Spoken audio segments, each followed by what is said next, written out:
to the channel and welcome to this video. All of the highlights from the Gaydon Land Rover Show.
So, of course, you can see we've got some wonderful Land Rovers here, but we've also got a couple of Jeeps here with us as well. Now, Dave, come over and join me, please. I want to start by talking about the Jeep. I'm going to pretend I'm a complete idiot. Why have we got Jeeps in here with us today?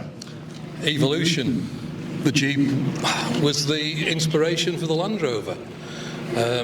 They were a vehicle built for the war, for a purpose, general purpose, Jeep.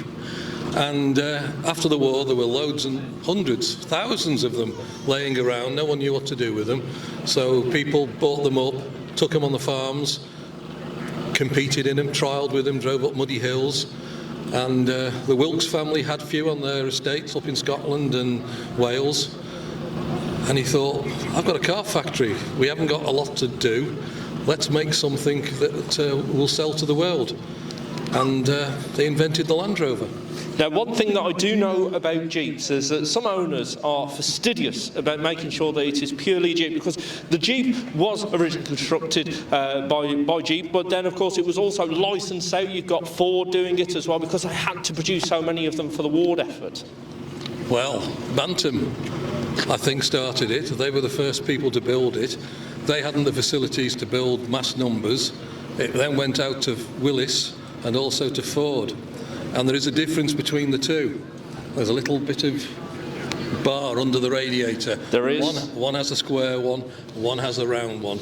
And I can't tell you how you know which is which. But I'm told that this morning. Absolutely. And the other thing that I do know is that Mr. Ford, of course, could not allow the car to go without putting his own stamp on it. And the bolts that they used in the Ford built have got the old F script on there. Let's find out. I'm going to start. Who owns this one? Is this one yours or is it? It's you, of course, coming over to this side. I'll come over to you in just a minute. But morning, how are you, sir? All right, thank you very much. Wonderful to see you here with us again. I know. Do you know what? Whenever I go near one of these, I love the smell. It's got such an aroma, and it just makes me think of this other fantastic show that we do, which is Tank Trucks and Firepower. Of course, we see loads of them there for that. But let's talk about the Jeep, and let's talk about yours. Tell me a bit about yours. It's a Ford.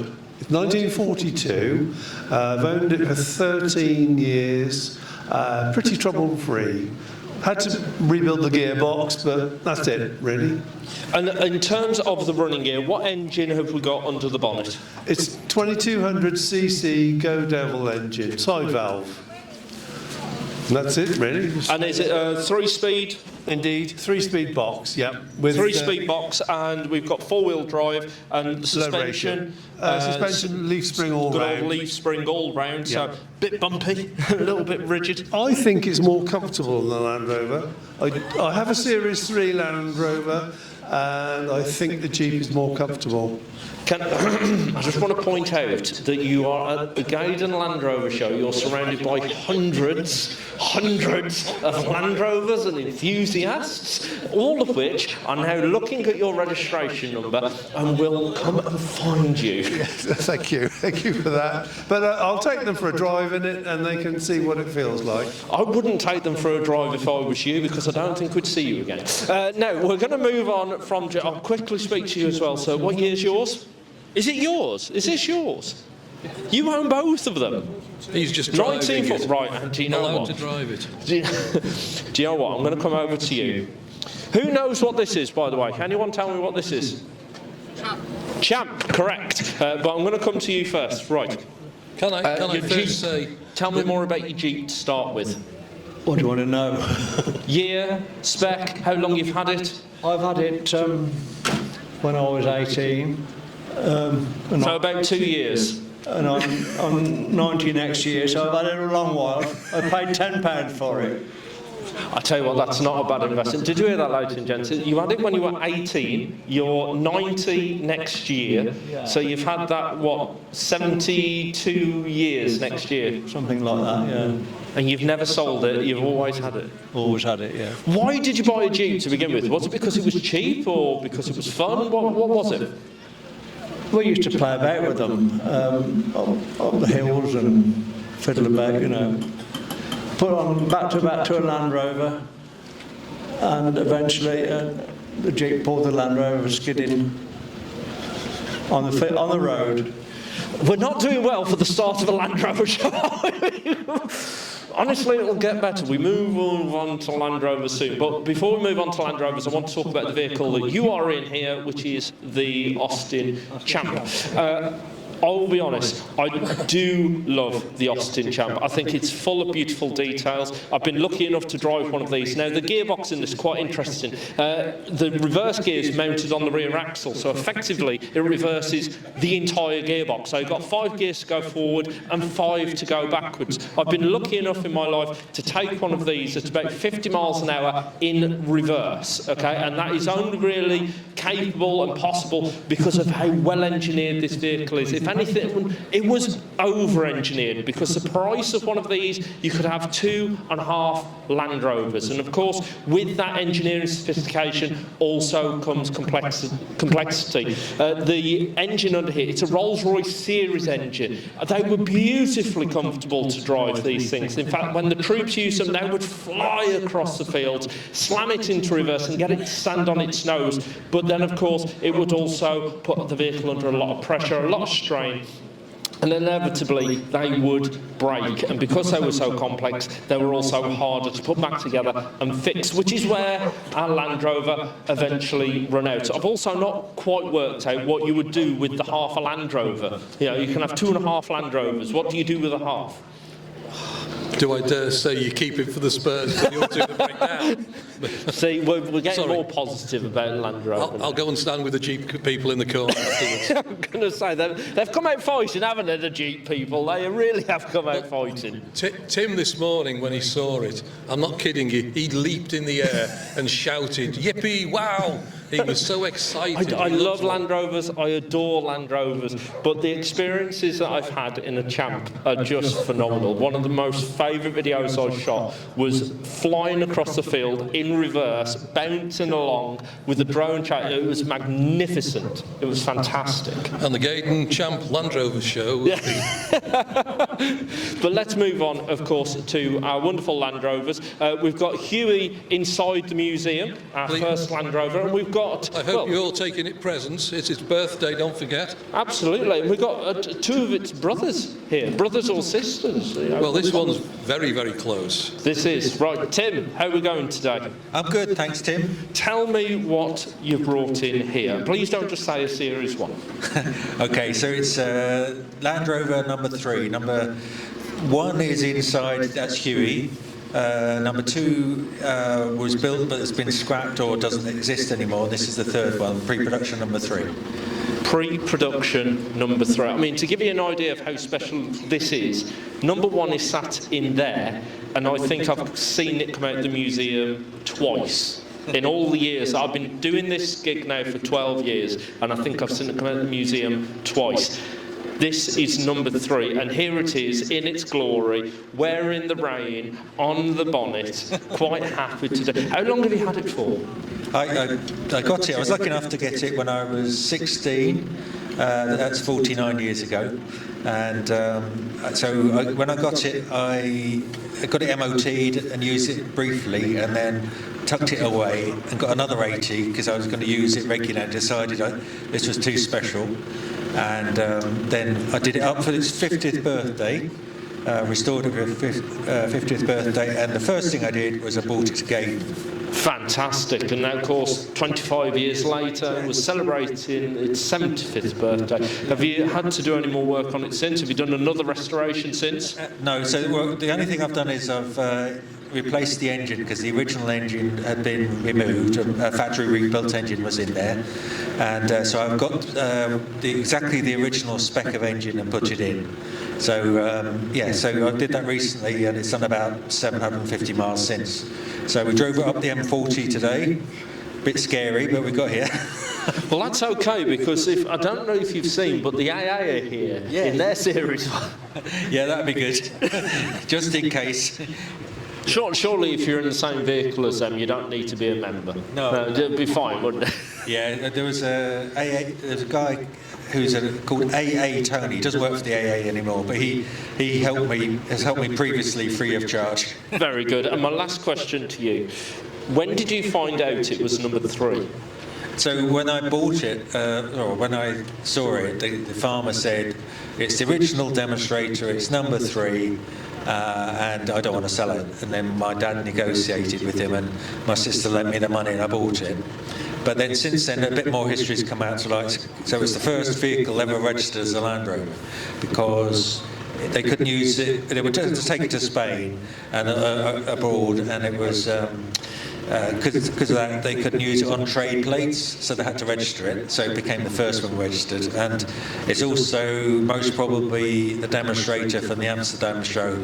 Number 5 was inside the welder on the stand, and this was probably the one that was outside as a demonstrator. Oh, yeah. Very unique. Just amazing. Because you start getting into controversy over number 7, number 5, but it also is unique because of the red Land Rover on the wing.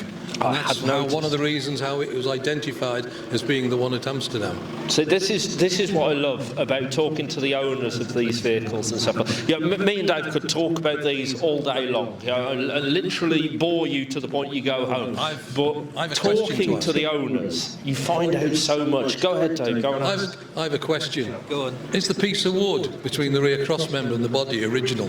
No, it's a replacement because the original one was rotten, but it's the same thickness. So basically, because the chassis was made in 2 halves to make the body fit better, as you can see, not really much better, they packed it with wood across the back, and depending on, that's how they adjusted the fit of the doors and the rear body to the bulkhead. Didn't get any better in the next 75 years, really, did it? No, I was always wondered whether the back body on these was the same height as the production vehicles, but obviously were. Yeah, bit of wood always helps. Absolutely. Hello, sir. How are you? Jim. Yeah, how are you? I'm very well, thank you. I'm very well. Tell us a little about what you brought in here. Right, hold that. The Land Rover, yeah, this is a 1948 chassis number 110. Which I've owned since 1990.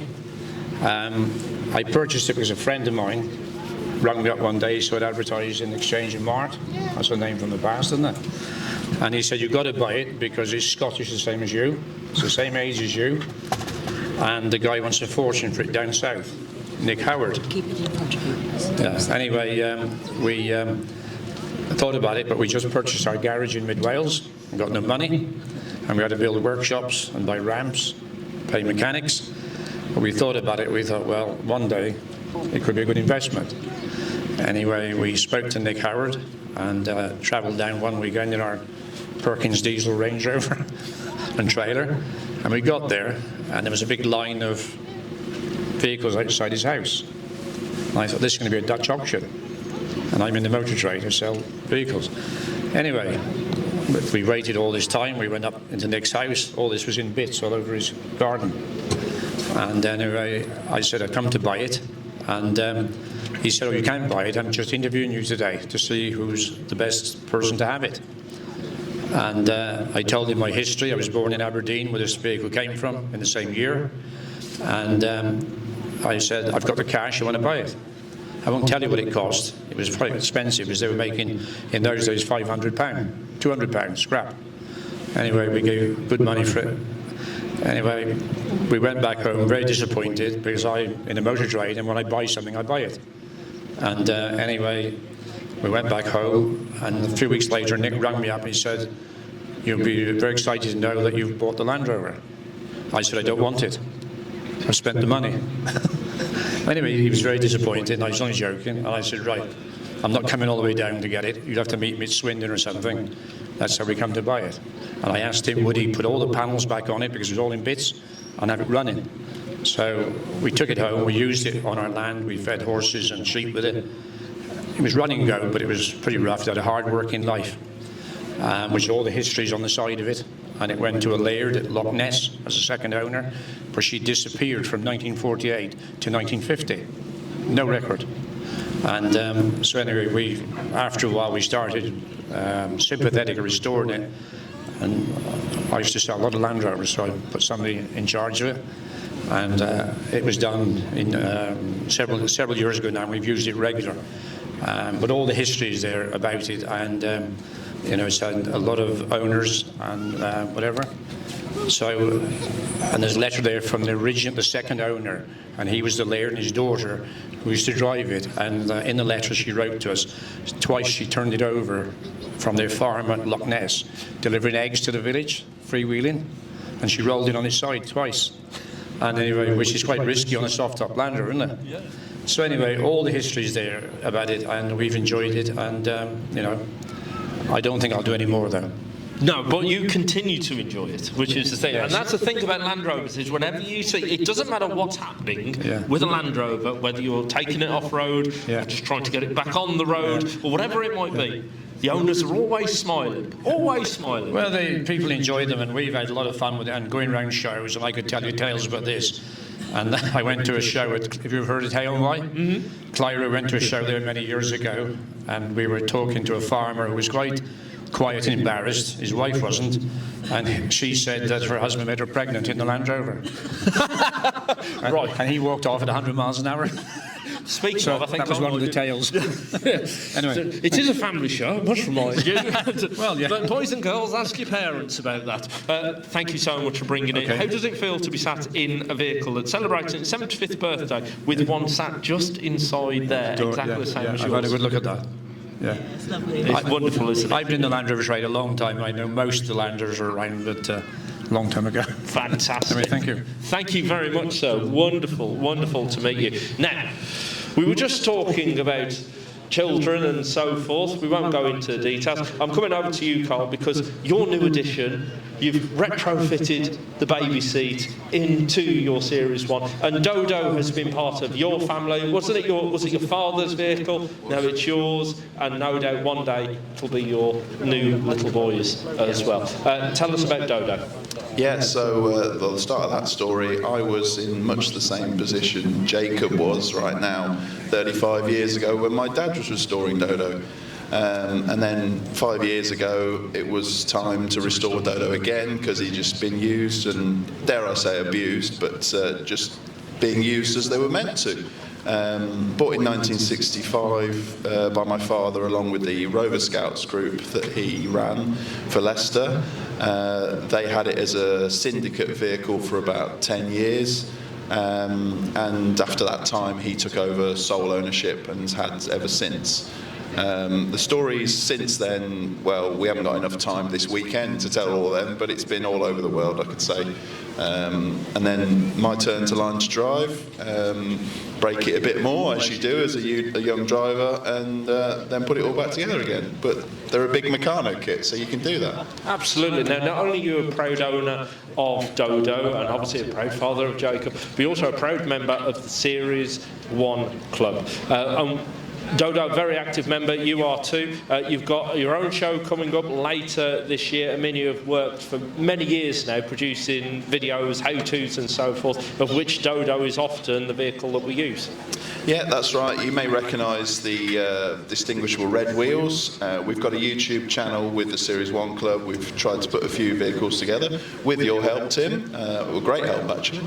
Yes, you're right. We have our annual rally coming up at the end of June for our members. We're going back to Packington Estate, where the birthplace of Land Rover was, and a lot of testing was done. So if you'd like to join us as a member of the club, then we'd love to see you there. We've got over 400 vehicles already, so the more the merrier. Fantastic. I mean, if you like your Land Rovers and your early Land Rovers, that is certainly the place to be. Speaking of early Land Rovers, obviously we've got all different shades of green here, but there is one down there that is not a shade of green. Definitely not green. Let's have a quick chat here with the AA Heritage Trust.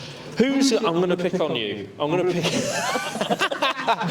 Tell us what we brought in. Very yellow. What's the name? What have you brought in here? Oh, Series 1, 1949. This very vehicle was the first ever four-wheeled vehicle that the AA owned. KLX. George is the custodian. Still owned by the AA. George is the custodian. He looks after it up in York. In York? Yeah. Yeah. Fantastic. Now, I saw it arrive this morning on the back of a trailer, which driven in. I just want to make it clear that she didn't break down. She's absolutely fine. It's just purely for speed of getting it here, right? We made a mistake of driving 150 miles in it last year on the way to Telford from York. Rain, snow, cold, wet. George had a little breakdown. George, as a custodian of this vehicle, what's your favourite thing about it? To be fair, all of it. I just love how it looks. There's not many vehicles that look like this, especially seeing it like go down the road. You don't see anything like it. George, forgive me, I'm going to make a presumption here that you're not as old as some of the vehicles here today, certainly not as old as this. What's it like to drive? It's fun, it's fun. It's cold is the worst part of it, to be fair. Missing the door tops, so yeah, the wind gets in, the rain gets in. Yeah, so that's the worst bit. Fair enough. That's very good. Well, thank you so much for bringing this down. There is one vehicle hiding behind. Just before you go, the heater. That's not actually the heater. That's the radio unit. Oh, radio. You get some heat off the valves. You would do, yeah. It's not wired up. But this vehicle was used to launch our radio service in London. So our jobs previously would come through like the phone boxes, so the patrol would have to get a phone call from the dispatch centre, and this vehicle was the first one that had a radio fitted. Fabulous. There's all sorts of stories hidden in these vehicles, absolutely. and I'm assuming that this is part of your display just behind it. If people want to have a look in and so forth, they're welcome to. Yeah, happily, yeah. Fantastic. So please do come see that. Dave, shall we just have a quick chat with our members back over here? So he's got to try and get the window open. It's like watching a dog clawing, trying to get out. Tell us what we brought in here. Pardon? Tell me what you brought in here. This is a 1973 lightweight. Now, what I find fascinating about lightweights, of course, lightweights, they developed, correct me if I'm wrong, but they developed so they could be airlifted. Of course, the helicopters back in the day weren't as strong as the helicopters we have today, so they had to get the weight right down on the lightweight, so it could be airlifted. But once you bolted everything back onto it, it was heavier than a regular Land Rover. It's not a lightweight, it's an air portable. See, this is it with Land Rover shows. So I do all sorts of shows all over the country. Right? I do Aston Martins, Fords, Japanese, all sorts. Okay, the most fastidious, the most attention to detail, Land Rover. Did it have to fit inside the Beverley? Yeah, apparently, if you look at the hubs, you've got the flat plates instead of the sticking out bits, so you get the two side by side. That was the idea. So they had to fit inside the plane, and they wanted the body bits to be easily taken off and put back on again and in a hurry. Of course, that makes them incredibly popular with people who like to take them off-road and so forth, because you can unbolt things so quickly and get them bolted back together. And they were thinner as well, they were narrower. So if you were trialling one, lightweight was just that bit narrower. So how did you come to own this? Good question, Alan. Well, I bought this years ago. Somebody used to trial it, and it was purple with all spotlights on, and we found the Command House badge on the back, so we restored it back to like it is now. We still use it for green lining and shows and all, so it has a busy life. We don't just sit there. Well, that's the best way to keep a classic car on the road, is to use it on, or indeed with the Land Rovers, off the road. A big thank you to all of our owners and drivers who brought in all of our vehicles here today. We are, of course, starting our show a little bit late because it was leaking sunshine. And we go on to the grandparents. Well, parents, inspiration, the Jeeps. Go for it if you would like to have a chat.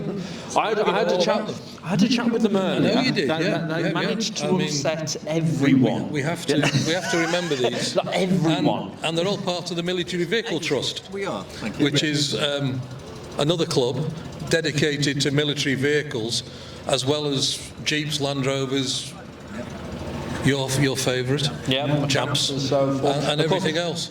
And they're down there, other side of the arena. Please go and see them. Talk about some historic military vehicles. Absolutely. So a big thank you to all of our owners and drivers who brought the vehicles in for our first arena activity. We've got more coming up. We've got Series 2 coming in. I do believe the Series 1 club are going to be coming in later. We've got my favourite things as well. They're going to be performing for us. And Stage 2 register. And Stage 2 register the prototype as well. 110s. 40 years ago, Land Rover launched their new Land Rover, which is the 110. So here's just a fantastic patina early production 110. This is owned by Robert Ashford, who's just across there, and we may get a chance to chat to him in a moment or two.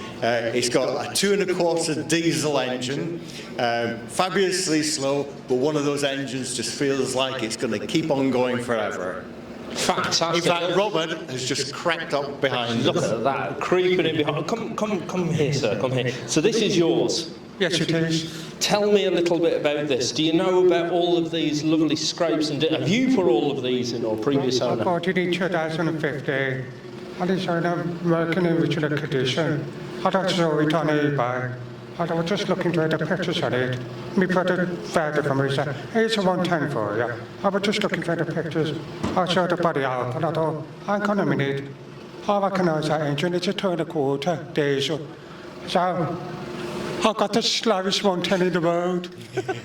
I'm not going to ask how you know it's the slowest one, but as Emma said, an engine that will just keep going and going and going. Yeah, well, it's got 212,000 miles at the clock. The engine's been rebuilt once. And I've tried to put it back to how it was. So it's a fake and still in original working clothes.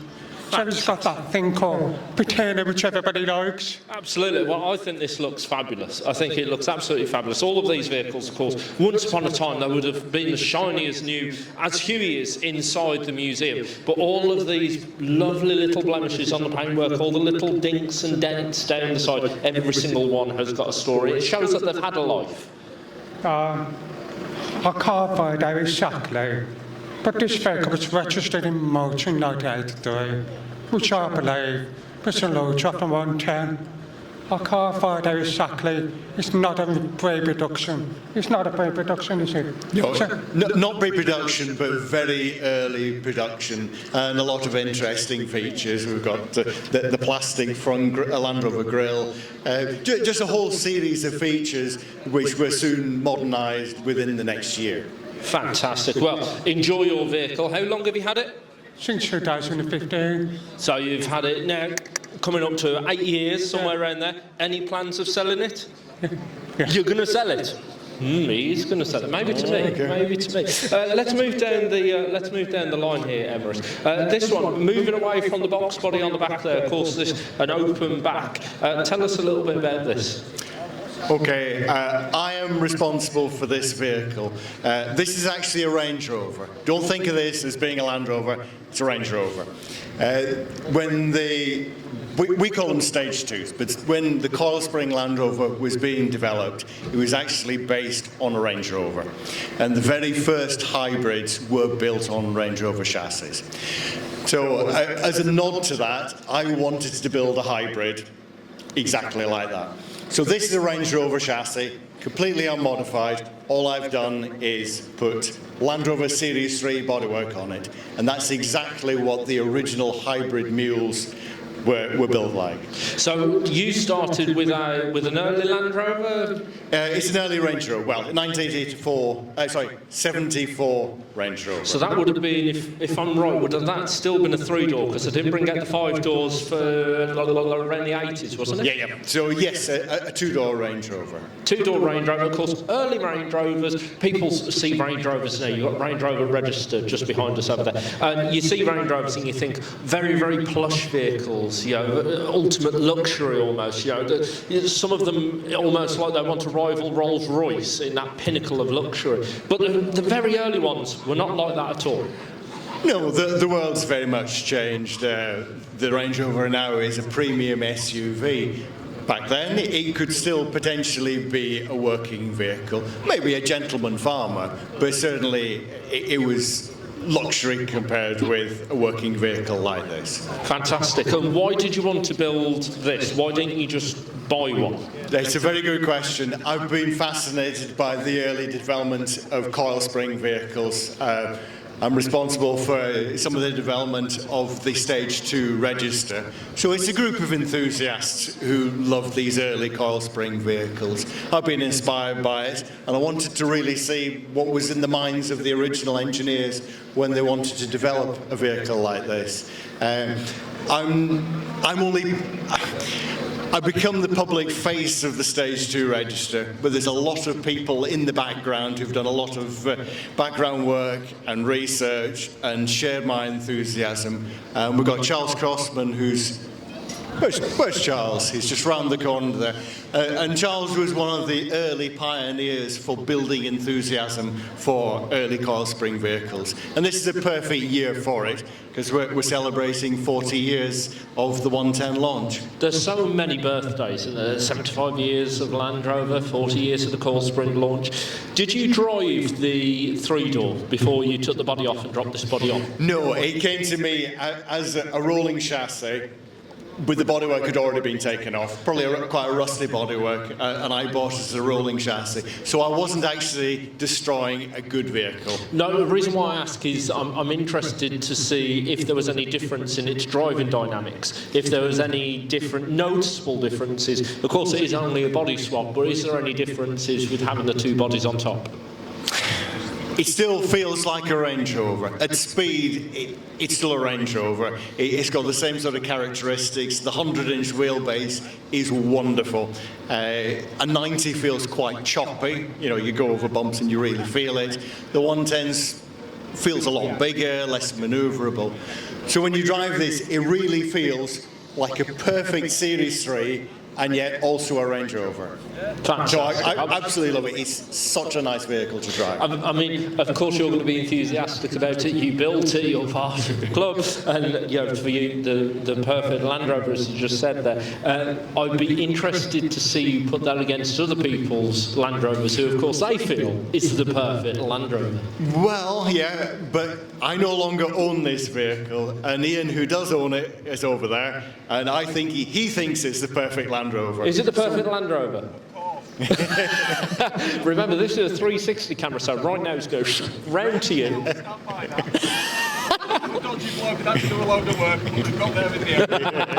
There's of course no reflection on your workmanship, Everest. Well, the new owner had to do a lot of work. I was lazy and never quite finished it.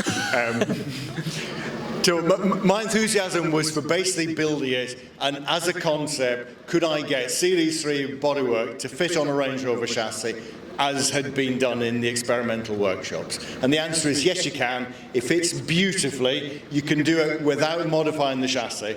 And I think it just goes to show how perfect the Range Rover was. Even though it was engineered relatively quickly, it was perfect.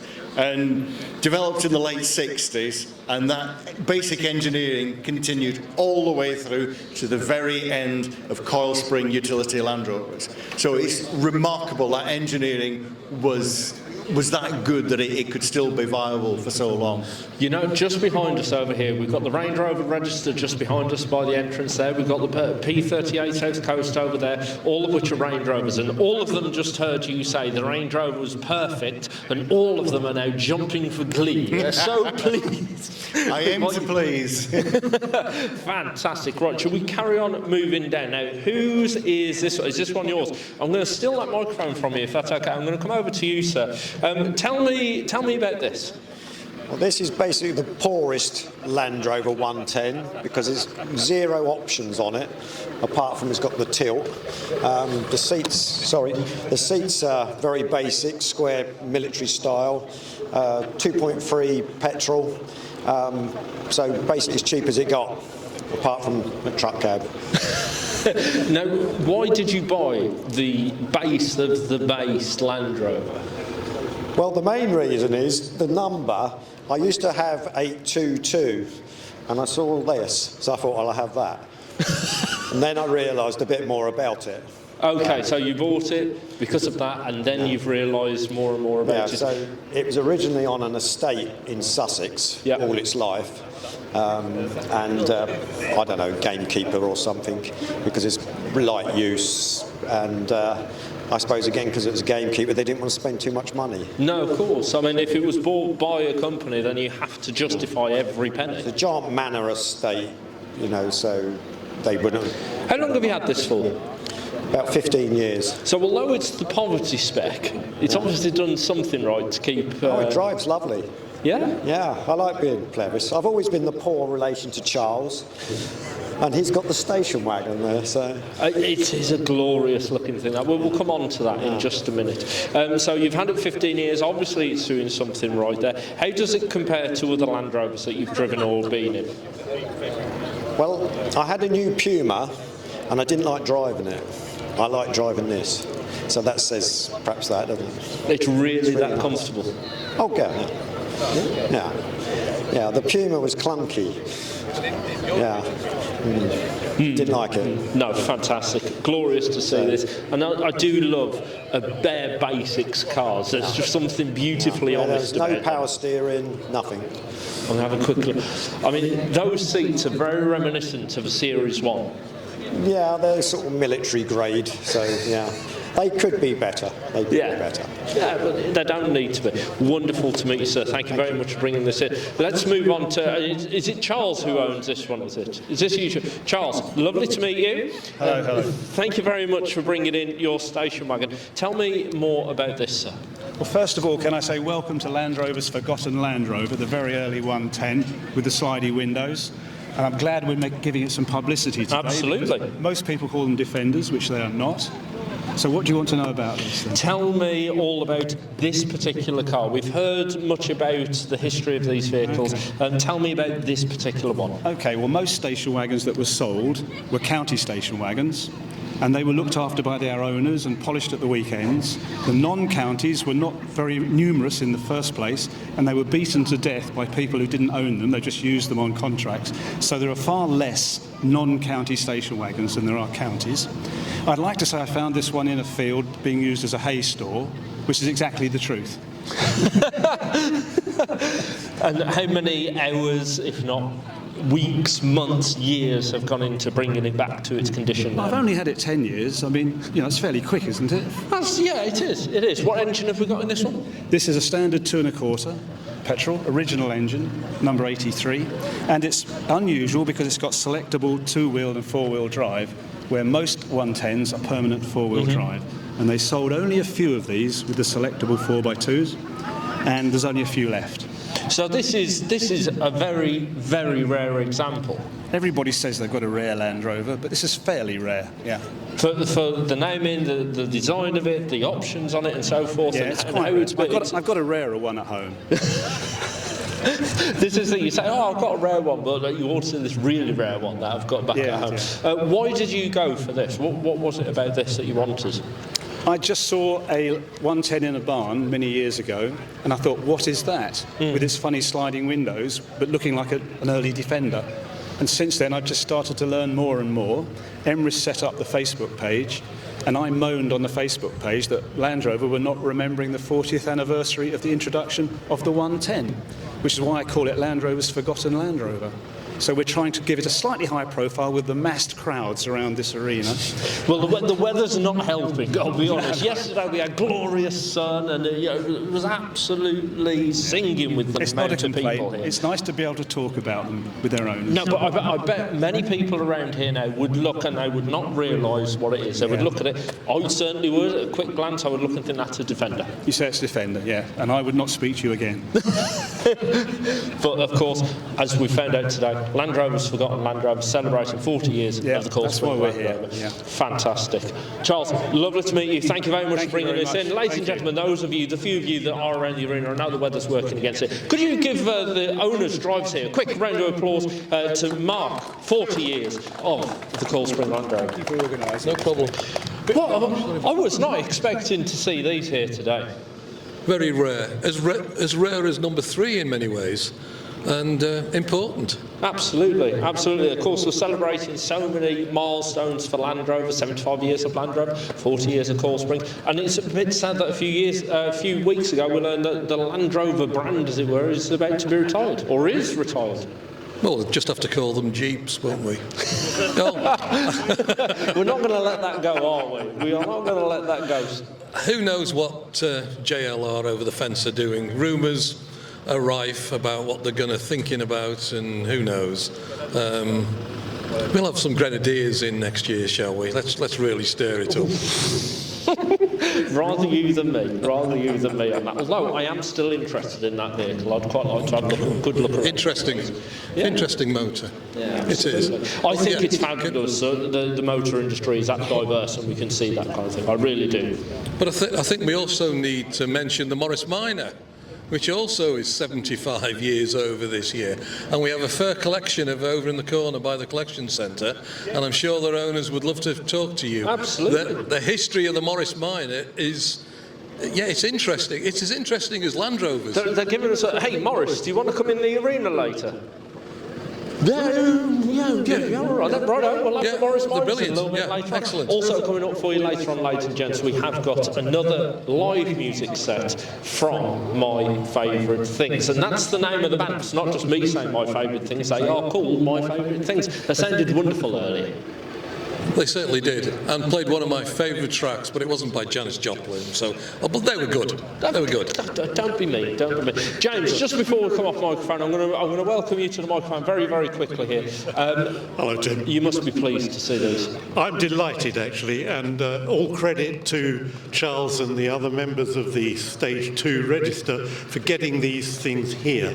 I mean, for 40 years of coil-sprung Land Rovers, not to be commemorated would be an absolute crime. And okay, it's a small gathering, but they're doing their best, and good for them. Absolutely. I think it's worth thinking about how the suspension works on Land Rovers. There's a difference between coil springs and leaf springs. Many of us are fully aware of that, but there's some people who are not aware of that, and the difference between the two is quite dramatic. You're quite right. The leaf-sprung Land Rover basically depends on cart springs. A coil spring Land Rover, taking its cue from the Range Rover, which was the first Land Rover product with coil springs, has springs which are literally coils. They give a much softer ride, and by varying the tensile strength, I think it is, of the spring, you can change the characteristics for either a harder ride or a softer ride. And really, this was a huge step forward. It was 35 years after the original Land Rover came out. They finally got the suspension right. I mean, I've driven coil spring Land Rovers, leaf spring Land Rovers, and of course I can talk forever about the Champ. I know I shouldn't at the Land Rover Show, but I could talk forever about it because the suspension on that was coil suspension. Yes. And the ride on it was incredible. Yes, absolutely. I find actually that the air suspension on very much more modern Land Rovers is only barely better than a well set up coil spring. And obviously, if you go back as far as 1948 and drive a 1948 Land Rover on leaf springs, you will be horrified by how bad the ride is. Doesn't make it a bad vehicle, but it's not comfortable. Well, a few weeks ago I was in a pickup truck, not Land Rover, but a pickup truck that, of course, still using leaf springs on the back, because leaf springs are very good for taking the weight and so forth, but it was an unladen pickup and the ride on it was horrific. And I had to travel all the way across Scotland, 7 hours in this thing, and by the end of it I felt seasick. It was horrific. You're a hero. I highly doubt that, but seriously, coil spring suspension, we take it for granted now because on pretty much every single production car there is, we take it for granted, but back in the day when these were fitted with coil springs, it was a huge step forwards. And Land Rover didn't look back. And although there is, of course, a vast enthusiast base for the leaf-sprung models, to be honest, and as a pure historical fact, there were far more coil-sprung models than leaf-sprung models. What a place to start, eh? The Series 1. It's a fabulous, fabulous vehicle. In fact, we should stand next to it. I don't like having backs to the audience. I feel it's quite rude to do that, but we'll stand here and address you all, as it were. But what a fantastic collection. Absolutely. I mean, Gaydon isn't quite the historical home of the Series 1s, but today it's the spiritual home with the home of Huey, isn't it? Absolutely. So, I mean, have you seen how glorious Huey is inside? Absolutely polished, and will be on TV tonight. He will indeed. Of course, 75 years of Land Rover. I cannot believe some of these are 75 years old. When I think of something that's 75 years old, I think of something like from the 1920s, but then that's just my mind forgetting time passing. I think of him even older, 75 years. I was thinking Charles Dickens or something, to be quite honest. My time scale's gone completely. Absolutely, it's incredible. Should we start? We'll start at one end, work our way down. Let's find out which is our oldest tier. Our driver on this one has run away. But that one, and they've run away out of this one as well. Look at, I love this. What have you said to them? Run away. Which is the oldest? Who's the oldest then? Who's the oldest? Look, he's like, second one in. Right, I'm going. So, come join me. Come join me. Come on, don't be shy. Don't be shy. Come join me. You're from Land Rover Series 1 Club. Yes, that's right. You must be so pleased to see them all lined up. Oh, it's terrific. We've managed to get a very good supply of the vehicles this year to make a good display. And which one's yours? The second one. Second one. Tell me a little bit about it. It's a 1955 86-inch. I've had it for 44 years. It's originally on a farm in Somerset, and I've run it now as a club vehicle all over this country, and even taken it on many trips abroad. Fantastic. What's it like to drive? Wonderful. That's a good word, isn't it? To drive. Wonderful. Wonderful. It's a very warming word, isn't it? Am I right in saying that this one's yours, sir? Come I like this. Join me. I like this one. I'm going to pick on you because you're one of only two different colours in the arena here. Tell me a bit about this. So this is also a 1955, an 86-inch station wagon, so 7 seats, the luxurious version of the Series 1. I've owned it about 10 years. Bought it from a friend in New Zealand and brought it back to this country. You brought it all the way back from New Zealand? Yes, yes. Were you in New Zealand when you saw it, or did you see it on the internet, or what was it? Saw it on the internet. on eBay and a friend bought it, and for many years he had it, and I kept joking, I hope you're looking after my Land Rover. And then one day he said, well, I'm thinking of selling it, do you want to buy it? And having joked for all these years, I had to then buy it. Fantastic. I bet you were so excited when it was on its boat coming over. Well, yes, and then it sort of escalated, because as I was shipping it, it made sense to bring a couple back in a container, and that ended up being 3 in a 40-foot container. So I sold the other 2, but kept this. And fantastic, absolutely wonderful. I mean, what I love about this is it's 7-seater, but you look at the footprint on it, and it's so small and dainty. It's incredible. And those here who have seen First Overland, or read the book, seen the video, this is what they drove to Singapore in. They lived in this all the way to Singapore. Just get an idea, look in the back at how much room there was or how much room there wasn't. And that is, it's a fabulous, amazing journey. And little Land Rover, it was big in those days. But can you imagine, driving to Scotland in it these days? It's going to be an epic adventure. But to Singapore, incredible. Beautiful, I love this. I absolutely adore them, and what I love is if you look at the front of them, yes, I've got a very early one here. If you look at the front of them, you can see that you can even see in the very, very early days how they were developing. You can see our second one in there. We've got a light-through model there with the headlamps hidden behind the grille. Of course, Land Rover learned very quickly that wasn't the best performance for lighting the road ahead. So then we moved over to the light-through grille here, and then they were able to save a little bit more by creating this T-shaped grille, so they're not putting the grille all the way around the lighter. They still look the same, but they are still slightly different. I mean, the thing that's amazed me is we've 3 here with capstan winches on. I don't know how many capstans were on Land Rovers, but they're not common, and we've got 3 here now, which is brilliant, and a furry winch. I'm going to come to you. Hello, Carl. Little Jacob's not happy here, is he? He's wanting to talk to you, that's why. How old's Jacob now? He's just over 3 months old. Oh, little Jacob, only 3 months old, already getting the Land Rover spirit in his blood, though. That's what I like to see. Dodo, of course, quite a famous little Series 1 Dodo. It's been used in lots of different publicity things, and also a lot of publicity for the Series 1 YouTube channel, which I helped produce. And what I've found in producing these videos is they are full of exquisite little details, just tiny little things that you wouldn't notice and you wouldn't look at, but then when you pay attention, you can see how dainty they really are. You start to look at them and you notice things, and you suddenly think, oh, that's different, that's changed. What's that there for? Why is that there? And like the bit of wood on the back of the R03. And we did a video about the different transmissions, didn't we? About the different 4-wheel drive. And I had to lie underneath all 3 of them, poking cameras right into the bells of the thing, so that we could see how the gear selectors and the 4-wheel drive selectors were working. Yeah, you did very well, Tim. No, but it shows that even in the very early days, we were still developing. Most things, not all, but most things were driven by cost, as you just said about the grills. As time went on, they're trying to improve the efficiency of production, get more revenue, like any company will, and some of the more complex early features got deleted.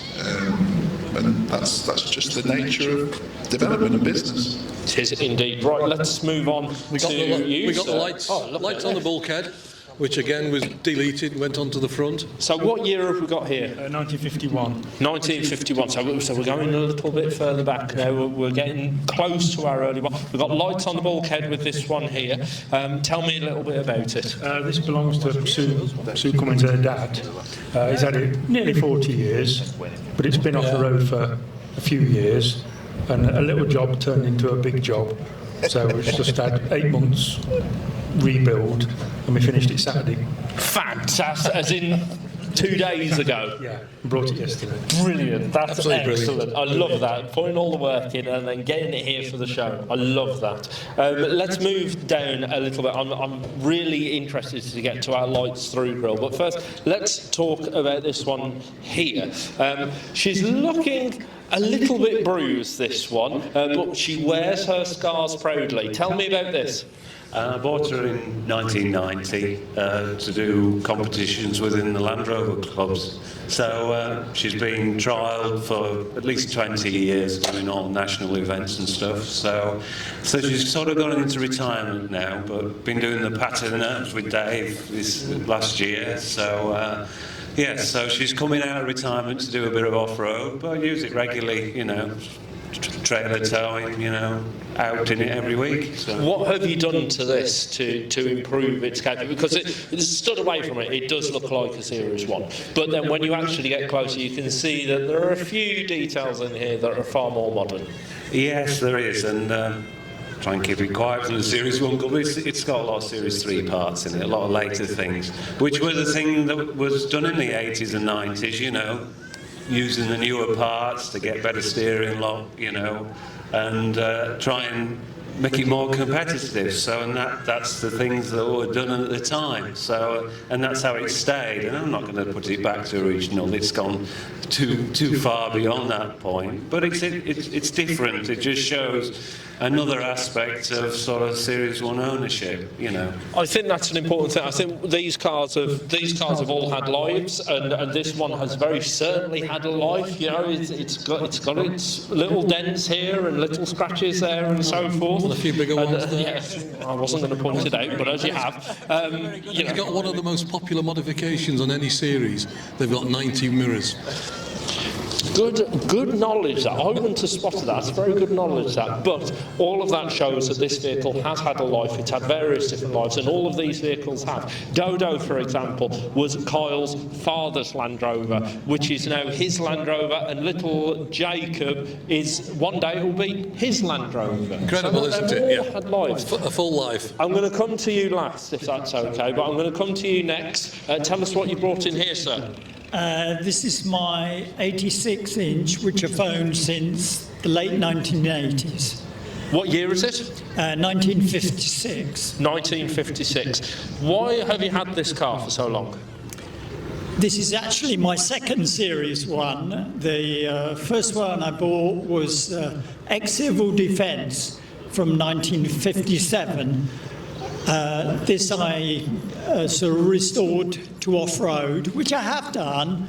It's got a bikini top and a flap that opens, which is from a cut-down hardtop. Mm-hmm. It's also got a 2.25 1962 Land Rover petrol engine, which gives me a bit more power. I'd just like to say I'm the registrations officer for the Land Rover Series 1 Club, and this vehicle has got an age-related registration. When I purchased it, the previous owner had sold the registration and been issued with an A plate. In those days, you could get rid of your A plate and get an age-related, which is what I've done. Thanks to the services of British Motor Museum here,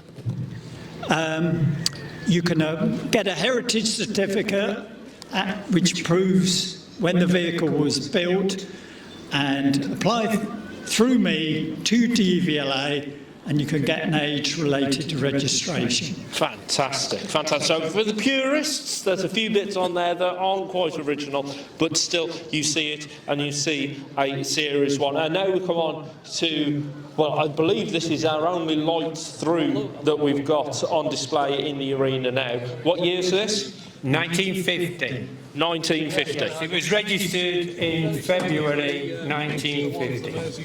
And talk me through your vehicle, sir. How long have you had it? What's the story behind it? The story I know about it, it started life on an estate in Scotland, and it worked there for nearly 40 years. And then was finished up, used as a chicken coop.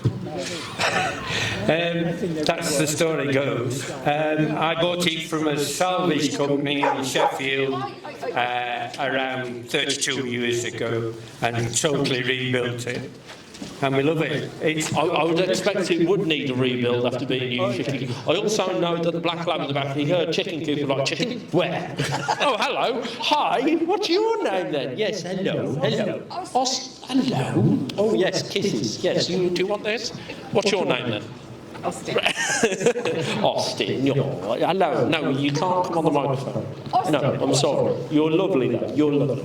No, wonderful to see. They really are family cars. They are a little bit like Labradors, aren't they, Land Rovers? They are just so lovely and adorable. Occasionally, they do things they shouldn't. They eat things they shouldn't. They might leak here and there, and then they might make an odd, funny smell. But they're so lovable, aren't they? They are, very much so. Yes, we love it. Yes. Is it, so you've done the restoration on this. Have you tried to keep it as original as possible, or have you used newer parts?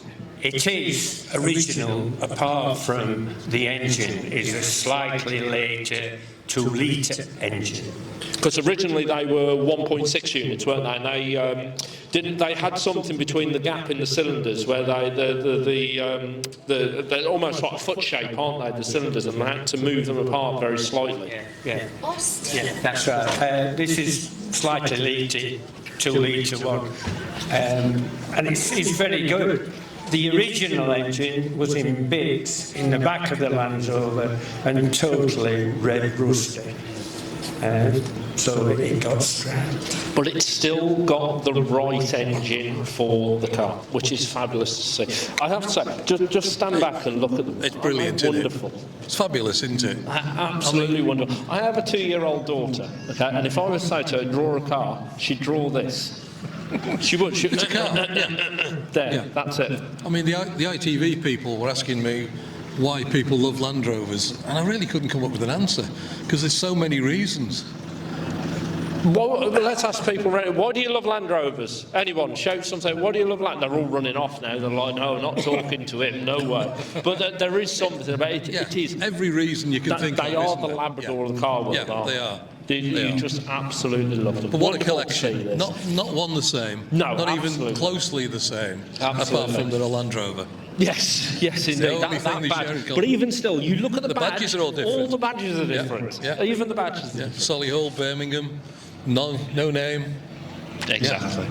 So coming up next for you, we're going to have the Morris in, I believe, next, and then we've also got Series 2 Club coming in as well. I'm going to ask you the question. Land Rover Show, why have we got Morris Minors in the arena? Well, I'm just going to say, someone asked me that yesterday.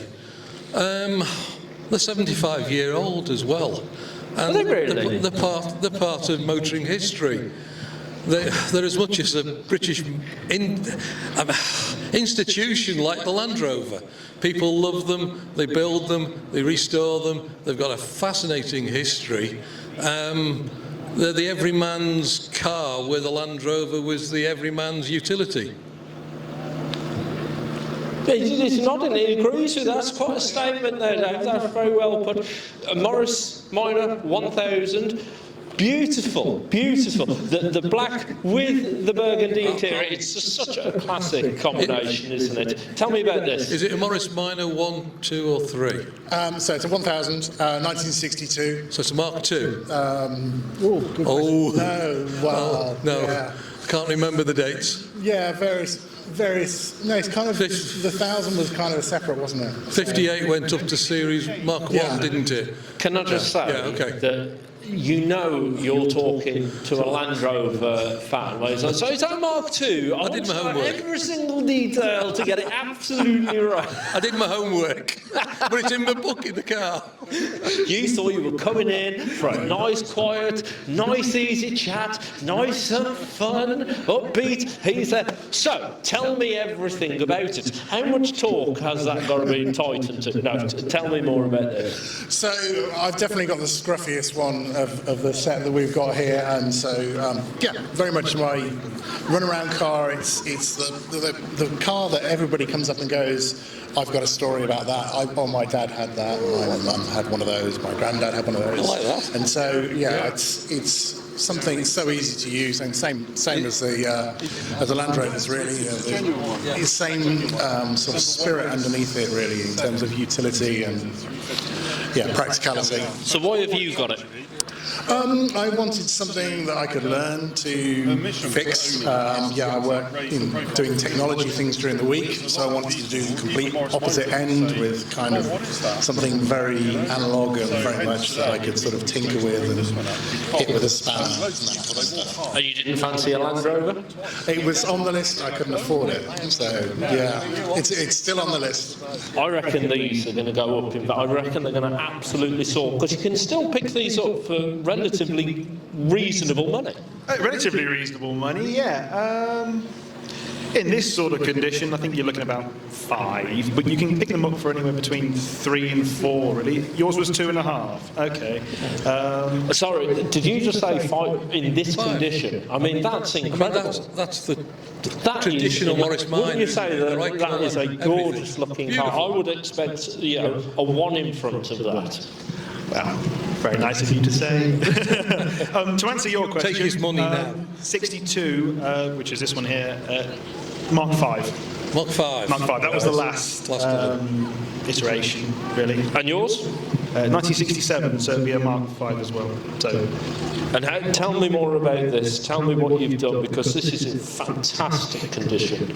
I think I bought it about 7 years ago now. It'll be 7 this year, I think. Mechanically, very, very nice. The previous owner had rebuilt the engine and had done bits and bobs to it. I had it painted and I've upgraded the interior and stuff to, as you'll notice, between the two, this one's got headrests and things like that. It's more safety conscious for me, really. Don't start saying safety conscious. It's plush. Come on, you wanted the comfort. Yeah, I wanted the comfort. Yeah, exactly. Yeah.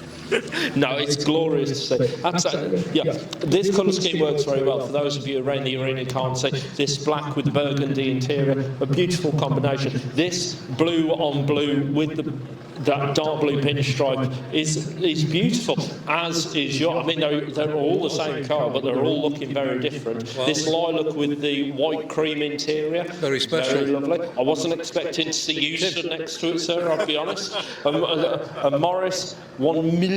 Is that what's that in aid of then? Well, this car was actually manufactured to celebrate the 1,000,000th Morris Minor off the production line. So this is Morris 1,000,000. Yeah, that's right. So when you asked about the marks earlier, I was thinking, I don't know, but I know it's 1,000,000. It's my wife's car, hence I'm stood next to it because you can't drive 2 at once. But this is number 117 out of 350 plus the 1,000,000th. So maybe a little bit more than the 6 or the 2.5 to the right of us. But yeah, so we also use it, the whole idea is to raise the profile of the 1,000,000. Not everybody recognises it, so we drive this as often as we can to as many shows.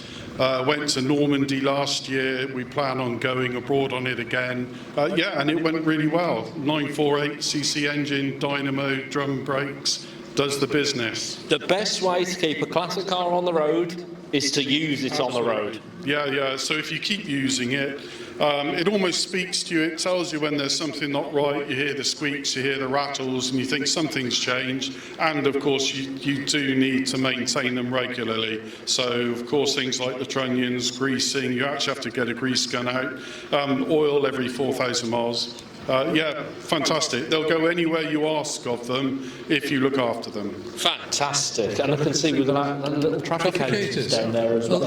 He's got drunk. Don't worry about it. Don't worry about it. He's having a lie down. We're coming on to this now. Is there more of an iconic car than this? The old Traveller with the wooden back? I don't think so. Tell me about this. It's a very versatile car. Bought it 33 years ago, and then we had to restore all the woods. Of course. Every single person I speak to who's got a Traveller, yep, done the wood.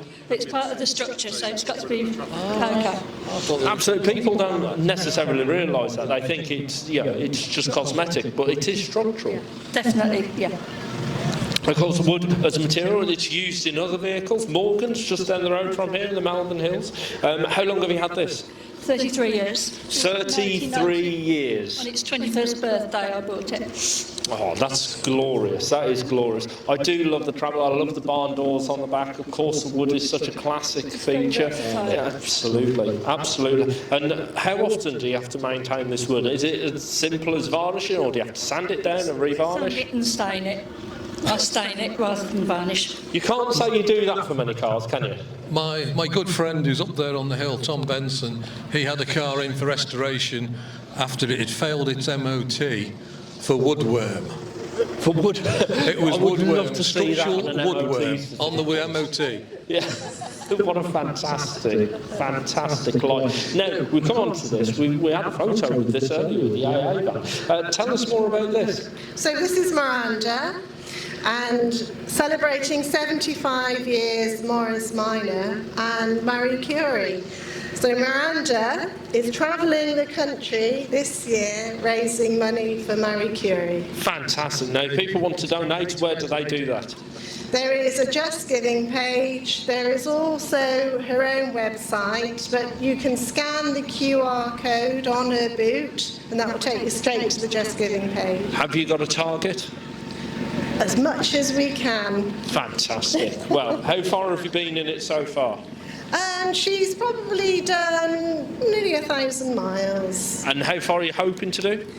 We'd like to go to Northern Ireland, up to Edinburgh, down Isle of Man, right down London, down south. So yeah, it covers all. Fantastic. Well, as you heard earlier, it can do the miles, so I can't wait to see more of it. Hopefully I'll see you next year and be able to tell me how far you went. Absolutely, yeah, definitely. Fabulous. Well, please welcome to our arena the Series 2. I tell you what, they don't half look similar to the Series 1, but they don't half look different as well. Yeah, they put a bit of weight on, didn't they? They filled out a bit. We're talking about the car, madam, of course. Just want to point that out. They still look right. The headlights in the middle. Perfect. They've retained this tip. What year's yours? 64. 64. So we've retained our inverted T there. We've still got the headlights in the centre there. Of course, they did then eventually move on to the wings, and people look at these, and I bet you somebody at some point. How long have you owned this? 9 years. 9 years. In those 9 years, has somebody said, "Oh, I like your Defender"? They have.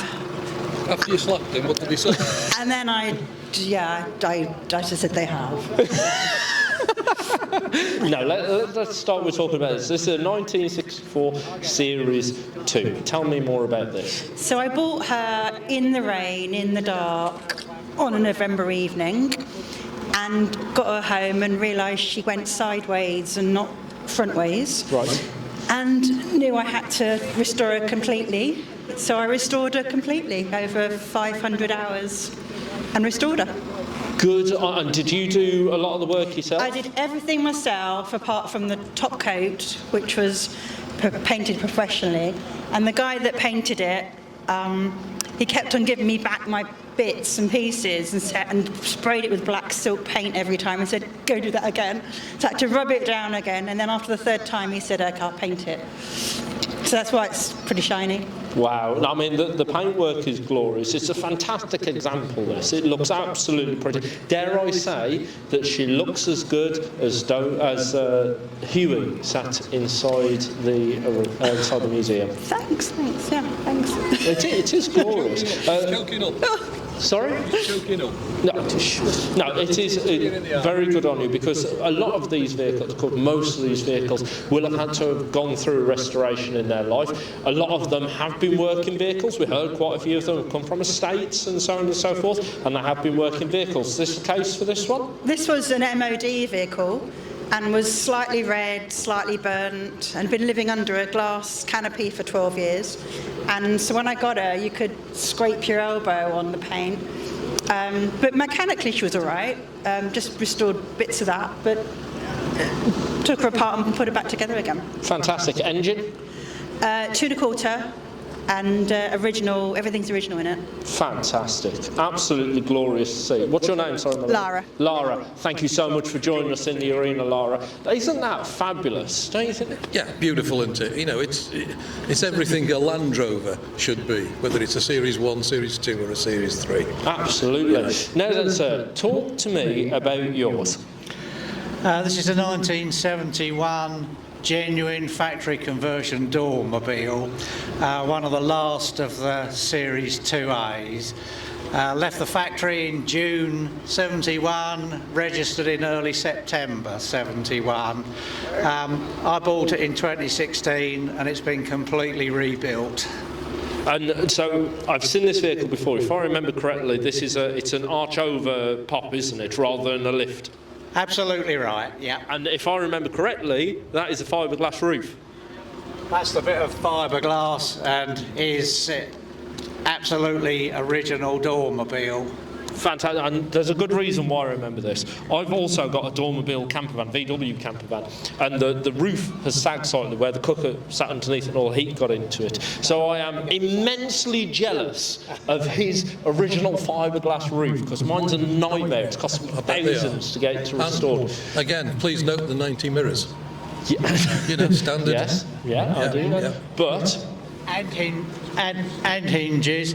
In actual fact, this thing got called Mismatch, and it's called Mismatch because it's a careful blend of mismatched series of Defender parts. There you are. So yeah, anything to keep them on the road. Let's go on to yours here, sir. What year is this? It's 1967. 67, so a little bit younger than the one that we started with, and you can see now that there are some small differences. We've still got lights by the grille there. Tell me more about this. It's a very early black dash, which is the factory update with a negative earth and redesigned all the interior. This has been in my family since it was 16 years old. I've had it. I learned to drive in it not long after, so I've had it ever since. What was it like learning to drive in this? You felt invincible. It's very much, you're sitting up, you got good money with the road, people gave you respect, because in those days it had been a builder's vehicle and a farm hack, so there wasn't a straight panel on it, even the bumper was kinked, so people tended to steer clear of you. And driving it now, do you have any of those similar feelings, memories or anything like that? Absolutely the same. I think because I've got double bumper off the military on the front, it still commands respect on the road. And because it's well presented and a historic vehicle, people are more courteous to it. Fantastic. I think these... Well, I think they're all beautiful. Yours, I'm extremely jealous of. I'm never going to get over that roof. But I think the rest of them are absolutely glorious. Which would you pick? Very good, sir. Very good. Let's come on to... A TDI conversion. This is interesting. Tell me about this. TDI? It's a 200 TDI station wagon. So, a TDI conversion here, Dave? As I said, yeah, you can intercooler in the front. And was this, forgive my lack of knowledge here, is this a conversion you've done, conversion from the factory? Tell me more. Conversion I've done, it fitted in quite nice with what I wanted it to do when I rebuilt it. What did you want it to do? Built it mainly for towing the caravan. It does that well? Yes, very well. Towed the caravan here? No, unfortunately it was broken this weekend and I managed to get it working to bring it down here. Fantastic. This is what I'd like to see. Were you here yesterday? No. No. Just today. Just today. Well, you missed out on yesterday because we had glorious sun, unfortunately rain. I can only assume that's because you brought it with you. So I'm blaming you. Now we're going to come on to you. Is this yours? It is. Yeah. It is. Now, somewhat unique. It's the first vehicle we've had in here today, I believe, with an elevated rear. Exactly. This is probably the rarest of all the Land Rovers here because it left the factory in February 61. It left as a chassis and cab. It went to Grimsby. The back came from Homelloy, Preston, as a flat pack. And it was put on in the Jaguar workshop in Grimsby, and it was sold to a company called Hornbuckle and Mitchell Builders, who had it actually in those days. So yes, it's a rare tipper. James Taylor from Classic Land Rover, I spoke to him and he said, where is it? Where is it? He said, I've written so many books on the Series 2, I didn't think they came out to the Series 3. And he says, yours is 20 years older than that. I've got to see it. So he came rushing up, obviously photographed it and things, and it was actually an article in the thing, so yes. Fantastic. How have you come to own it then? Well, Hornbuckle sold it to a farmer in Pontefract. My father-in-law bought it in 1970, so it's been in the family for 50 years. And he obviously passed on, and it was left to me, and that's where it is, yeah.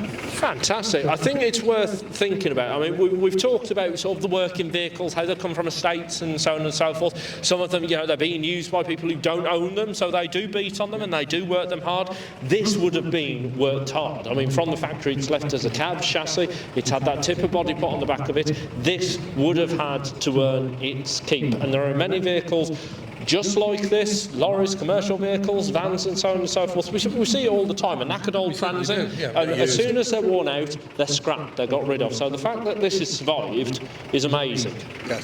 Well, I must admit, it has been restored, and I think the only reason is because there's nothing like it, whereas there's quite a few of the other ones, and you've got to decide whether you want to leave it original or not. But it is original. I mean, everything on it is original.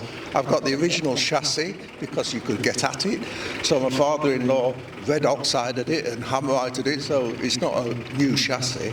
The bulkhead had a bit of, obviously, maintenance to it. But no, it's been fantastic, really. All right, I've got a question for you. Come here. Come over here. Come over here. So you boldly stated that you have the rarest Land Rover. Yes. Okay. Take yours out of the equation. You have to choose one of them. Okay. Now, bearing in mind, you're going to make one person really happy and 3 really unhappy. Okay. So, which one are you going to choose? It's very difficult, but I'm looking at a young lady at the end. She keeps threatening me. I don't know what she's going to do if I don't give her the price, but I like the Dormobile. I really do. I think it's but having said that, the one next to it is really good. But no, let's face it. I mean, no, they're all good. They're all right in their own right, and I think the Series 2 club is pretty good. I think Ed, who's over there, has organised this today, and he's had such a good selection of vehicles because they're all different, and I think that's the important thing. Like with an exhibition today, we've actually tried to provide something that's variable and different. Are you in politics? No, not yet. You should. You should go into politics with an answer like that. Very diplomatic answer. What about you? I know which you'd pick. You'd pick the Dormobile, wouldn't you? Ooh, I don't know actually. I'm quite smitten with that first one that I saw. I am quite smitten with it, but I know. I couldn't choose one. It'd be impossible for me to choose one. Every single Land Rover, I think what we've seen here today is every single Land Rover, you look at it and immediately you can see it's a Land Rover, whether it's this one here, the one at the end, that Range Rover, the 6-wheel drive there, even that Maestro van. If you look very, very closely underneath it, you'll see it's a Land Rover. Not one of them is the same. Absolutely. And for me, that's what this brand is about. That is what this brand is about. Immediately recognisable, but completely different in its own way. Yeah. I've waited literally all day for this. This is okay. So I made this thing about on my channel that nothing is faked, everything is real. Yep. This is genuinely the last run of the day. It is, definitely. So the first one is a set of rollers. Yep. Where we look at how the diff lock works and the traction control. Yep. The next one is side slope. So we get a lot of articulation going on. Yep. We go to 30 degrees, and then as we come off. Then we go over the top of up the slope and down the slope, and then the last one is an articulating trailer, so we get a lot of articulation and the car tips on 2 wheels. Okay, I've watched it all day. It looks terrifying from the outside. Well, I'd say that it does look scary from the outside, but also you're looking at that outside, Steve. It is. It's different from inside. So this is the trailer, and in the middle of the bed there's 2 sets of rollers. So I'm going to drive on, I'm going to stop with the wheels on the rollers. So it's like we've stopped on a patch of ice. Yep. Straight away the car's realised that and has locked the centre diff with no input from me. Okay. So it's constantly monitoring what's going on. So it's detected that I've got no grip on the front, so it's locked the diff to send the power to the back. Right. So it will then push us through over the obstacle, and then as the back wheels hit the patch of ice, it will send the drive to the front. Wow, you can see it locking and unlocking. Yeah. That's very impressive. It's also quite tight going through it. I've watched that all day. I mean, we're not talking just a few centimetres on that roof line. Yes, the stuff is all designed, A, for the cars to fit, and B, to show the cars off. So we're not at the limits of the car, but it's still spectacular enough to show what we can do. Whoa, whoa. Like this. There we go. Right, so I'm looking there. Yeah. And I see ground, and I'm looking there. And I'm not joking, that is sky. It is. I mean, I was going to put the 360 camera in here, but I've worked it so hard today it's run out of battery. So I can't level this out. But genuinely, this is, like, if I try and sit up straight, I can't. No. Actually, I can see out of the panoramic roof. Wait there. I'm going to show you just how ridiculous this is, okay? This is what you look like. That's fair enough. I can't argue with that. That is the most ridiculous thing. Okay, I feel quite sick now. And that's 32 degrees on the inclinometer there. Gee, 32. And that's the parking sensors telling me the ground's in the way. And what's the maximum it can go to? We don't quote it because there's so many variables, everything from tyre pressure, suspension height, roof racks, they can all alter the centre of gravity. Right. So we don't quote it. So this is the 30 degrees up. Whoa, okay. Okay. Whoa, whoa, whoa, whoa, whoa. That is sky. That's ridiculous. And again, this engine's got so much low down torque, we didn't go over 1200 revs there. So that's 1200 RPM. Oh, that's immaculate. And now I'm not using the brakes, hill descent control, it's operating the brakes, foot's not on the pedal. He has got his foot off the pedals as well. But I can override it with the throttle if it's too slow. That's fabulous. I want to make it very clear as well, on my channel I make things very clear that I'm not one of these YouTubers who ham things up and exaggerate things and so forth. That was genuinely, wow, okay, we're in lift-off mode. Yeah, it's a very slow roller coaster ride. Yeah, I'll tell you what, I'm glad I've left it till the very end, because I feel quite sick now. That might have something to do with the 3 cookies that I've just got, but yeah. I don't think I'm going to feel any better now. Now, we did this in the Series 1 years ago. Right. Just. Yes. I mean, to give you an idea of how narrow that vehicle was compared to this, it just fit on the tracks. So, I can just inch it forwards like this. And we're on maximum articulation now, back wheel's off the ground, but there's no wheel spin, the rear right wheel. Wow. No, I was looking there to see how that's properly tucked up in, and that one is genuine. So now we're about to go over that centre of gravity and feel it dunk, dip away. So the front right wheel's off the ground now, about a metre. And as we come over the tipping point, there we go. There we go. Tipping point, there we go. You think it's got to go, it's got to go. That is fabulous. And there we go, back on the ground. That's fantastic. Steve, thank you so welcome. much. You're welcome. That was fabulous. Well, guys, I hope you've enjoyed that. I hope you've enjoyed the rest of this video. If you have, underneath this video, you'll find a thumbs up, and right next to it, there's a subscribe button. If you hit that, you'll get a new video from me every week. Coming up next is a video I'm really, really excited about. You don't know about this yet, but next Saturday, I'm back at the British Motor Museum for VAUX All. It's a show that celebrates all Vauxhalls, Opals and Bedfords. And the reason why I'm so excited about it is it's my show. I've organised it from scratch. It's taken 6 months to do it, and about 500 cars are expected. So hopefully I'll see a few of you there. If not, don't worry, the video will be online the same day. Once again, thank you so much for watching, and thank you again, Steve, for my slowest roller coaster and scariest car ride of my life. Thanks so much for watching. I'll see you again soon.